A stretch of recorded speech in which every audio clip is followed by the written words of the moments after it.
This is Catholic Daily Reflections for Tuesday of the 32nd week in Ordinary Time. Today's reflection is entitled, Servants of the Master.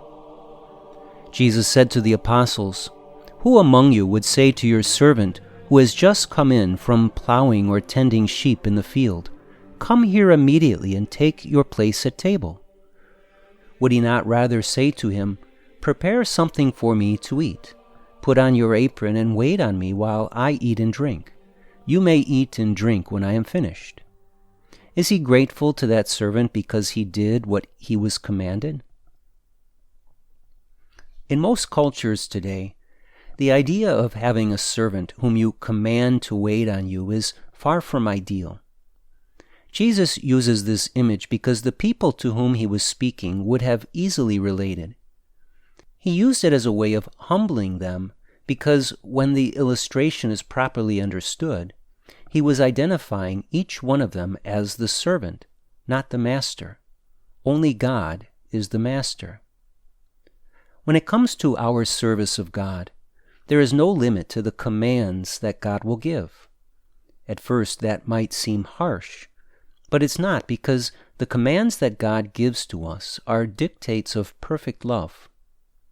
We need his commands. We need the order he provides. We need to enter into perfect obedience to him. We need to listen to everything he tells us and obey it to perfection. Seeing God as our master and ourselves as his servants will only appear harsh when we fail to understand what sort of master he is. Recall the beautiful words of our Blessed Mother when she was given the command from the Archangel Gabriel. The angel said to her, "You will conceive in your womb and bear a son, and you shall name him Jesus." This was not a question posed to her. It was a command of love. Mary did not hesitate and did not refuse.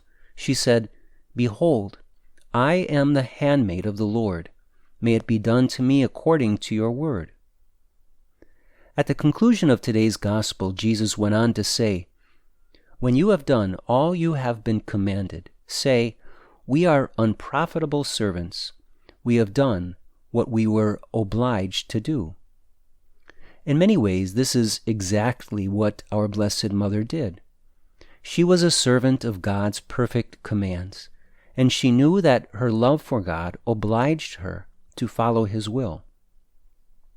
When you think about your service of the will of God, do you see it as you doing God a favor? Do you see obedience to God's dictates as an act of generosity on your part, and your cooperation with those dictates as above and beyond your natural duties? Hopefully not.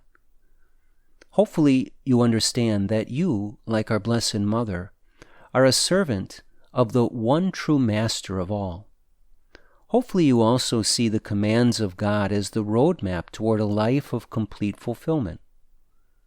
When we understand who the Master is, we will never hesitate in being a servant or even a slave.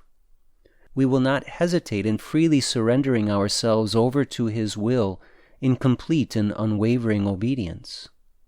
God alone knows what is best for us, and we need to give him complete control over our lives. Reflect today upon the image of a master and a slave. As you do, try to shed every preconceived image you have that includes harshness, cruelty, dominance, and control. Instead, try to see the image of a divine master whose only concern is for the servant. Try to see a master who perfectly loves the servant. Reflect upon your own need for such a master in your life. Pray that you will be able to surrender complete control over to God in all things so that he can direct your life into the glorious things he has in store for you. Let us pray.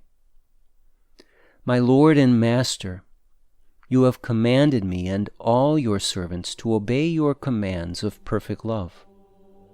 Your will alone is what is best for our lives, and your dictates bring fulfillment and purpose to our lives. May I, with your Blessed Mother, always obey you in everything, for I am a servant of you, dear Lord. May I joyfully do what I am obliged to do. Jesus, I trust in you.